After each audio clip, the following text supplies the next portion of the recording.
Hello hello दोस्तों, आज का जो वीडियो उसमें मैं बताऊंगा डेथ वेल या रोटर के बारे में। ठीक है, क्योंकि नीट में इससे क्वेश्चन आता ही रहता है, 2-3 साल के अंदर एक बार तो आता ही आता है। ठीक है, अब सबसे पहले मैं इसमें बेसिक से बताता हूँ कि इसको डेथ वेल बोलते हैं क्यों। एक्चुअली इसका कंसेप्ट क्या होता है, बेसिक जो इसका इसका एक नाम और होता है रोटर। रोटर इसलिए क्योंकि कंटिन्यू घूमता ही रहता है इस ओमेगा एंगुलर वेलोसिटी से। ठीक है, तो एंगुलर वेलोसिटी ओमेगा होगी। अब इसका जो बेसिक कंसेप्ट है वो ये है, डेथ वेल इसको इसलिए बोलते हैं क्योंकि यहाँ पे एक पर्सन होता है। ठीक है, अब पर्सन इसमें बाइक से घूम रहा है। ठीक है, अब वो अगर एक जगह एम मास का पर्सन है, नीचे लगेगा एम जी इसका वेट। अब अगर वो एक जगह स्टॉप हो जाएगा तो नीचे गिर जाएगा, नीचे गिर जाएगा तो उसकी मौत हो जाएगी। ठीक है, इसीलिए तो इसका नाम डेथ वेल है कि इसको मिनिमम पर्सन को कितनी मिनिमम एंगुलर वेलोसिटी मेंटेन करनी है जिससे ये नीचे ना गिरे। मैक्सिमम कितनी भी हो सकती है बट एक मिनिमम स्पीड तो होनी ही चाहिए ना, जिससे वो इसमें स्टेबल तो कर पाए सिस्टम के अंदर। ठीक है, अब एम मास का यहाँ पे पर्सन हो गया, नीचे इसका वेट एम जी लगेगा ही। ठीक है, और यहाँ पे ये दीवार से कांटेक्ट में है तो यहाँ पे लगेगा नॉर्मल रिएक्शन जो होगा सेंट्रीपिटल फोर्स के इक्वल। ठीक है, नॉर्मल जो होगा वो होगा सेंट्रीपिटल फोर्स के equal m omega square r. अब सेंट्रीपिटल फोर्स के जो होते हैं वो 3 फॉर्मूले होते हैं, वो मैं बता देता हूँ, और यहाँ कौन सा लगेगा वो भी मैं बताता हूँ। सेंट्रीपिटल फोर्स का एक जनरल फॉर्मूला होता है m v square by r. एक होता है एम ओमेगा वी, एक होता है एम ओमेगा स्क्वायर आर।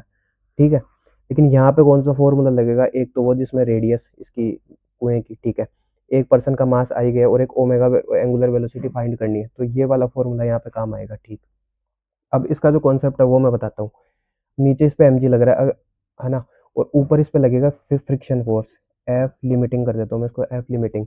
अब अगर एम जी ज़्यादा होगा लिमिटिंग फ्रिक्शन से तो ये नीचे गिर जाएगा, इसकी डेथ हो जाएगी। ठीक है, लेकिन अगर इसको नीचे नहीं गिरना है तो उसकी क्या कंडीशन होती है वो देखना। मतलब ये लिमिटिंग फ्रिक्शन एम जी से ज़्यादा होना चाहिए, इक्वल होना चाहिए। अगर ज़्यादा है तो भी नहीं गिरेगा, इक्वल होगा तो भी इसको बैलेंस कर लेगा। तो एफ लिमिटिंग ग्रेटर देन या इक्वल टू होना चाहिए एम जी।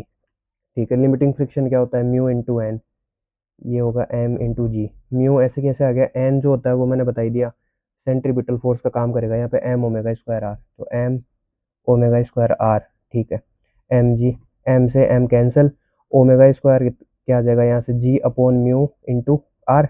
ओके, मतलब ओमेगा ग्रेटर देन इक्वल होना चाहिए जी अपॉन म्यू आर के। ये इसकी सबसे इंपॉर्टेंट चीज़ है। और अगर ओमेगा की मिनिमम वैल्यू फाइंड करनी है तो वो होगी रूट जी अपॉन में स्टैटिक फ्रिक्शन का कोफिशिएंट इंटू आर, इसकी रेडियस।